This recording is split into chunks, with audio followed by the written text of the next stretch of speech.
অ্যানফিল্ডের রাতটা হতে পারত ম্যানচেস্টার ইউনাইটেডের, হতে পারত হ্যারি ম্যাগুয়ারের। তবে সেই সুযোগ হাতছাড়া করেন ইউনাইটেড ডিফেন্ডার। ম্যাচের শেষ মিনিটে লিভারপুলের ডি বক্সে গোলরক্ষক অ্যালিসন বেকারকে একা পেয়েও বল জালে জড়াতে পারেননি তিনি। তারপরও 4 ম্যাচ পর হার এড়িয়ে লিভারপুলের মাঠ থেকে স্বস্তির ড্র নিয়ে ফিরল রেড ডেভিলস।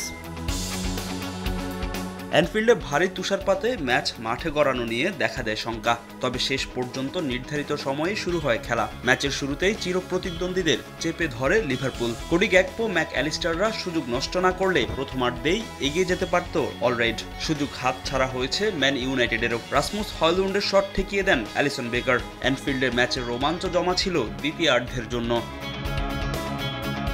52 মিনিটে ম্যাচের ডেডলক ভাঙেন ইউনাইটেডের ডিফেন্ডার লিসান্দ্রো মার্তিনেজ। রেড ডেভিলদের হয়ে নিজের ক্যারিয়ারের দ্বিতীয় গোলের সঙ্গে অ্যানফিল্ডে ইউনাইটেডের 6 বছরের গোলখরা কাটালেন এই আর্জেন্টাইন। এর 7 মিনিট পরেই স্বস্তি ফেরে স্বাগতিক ডাগআউটে। ম্যাক অ্যালিস্টারের পাস থেকে অলরেডদের ম্যাচে ফেরান কোডি গ্যাকপো। 70 মিনিটে ভিআরে পেনাল্টি পায় লিভারপুল। সেখান থেকে ব্যবধান 2-1 করেন ইজিপশিয়ান কিং মোহাম্মদ সালাহ। তবে প্রিমিয়ার লিগে দেওয়ালে পিঠ থেকে যাওয়া ইউনাইটেড এত সহজে ছাড়ার পাত্র নয়। অ্যানফিল্ডে যখন জয়ের স্বপ্ন দেখছিল লিভারপুল, তখনই আলেহান্দ্রো গার্নাচোর পাস থেকে বল জালে জড়ান আমাদ দিয়ালো। ওই 1 গোলের ড্র নিয়ে মাঠ ছাড়ে রুবেন অ্যামোরিমের দল। এই ড্রয়ে প্রিমিয়ার লিগের পয়েন্ট টেবিলের 13তম স্থানে উঠে এলেও ইউনাইটেড। 20 ম্যাচে 23 পয়েন্ট তাদের। অন্যদিকে ড্র করলেও শীর্ষস্থান ধরে রেখেছে লিভারপুল।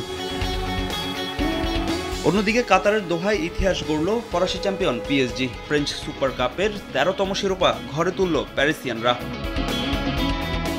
মোনাকোর বিপক্ষে ম্যাচের শুরু থেকে একের পর এক আক্রমণ করে পিএসজি। 27 শট নিয়েও গোলের দেখা পায়নি তারা। নির্ধারিত 90 মিনিট শেষে যখন পেনাল্টির প্রস্তুতি নিচ্ছিল দুদল, তখনই ফ্যাবিয়ান রুইজের পাস থেকে জাল খুঁজে নেন ওসমান ডেম্বেলে। তাতেই মৌসুমের প্রথম শিরোপা ঘরে তোলে লুই এনরিকের দল। ফাহিম ইসলাম, সময় সংবাদ।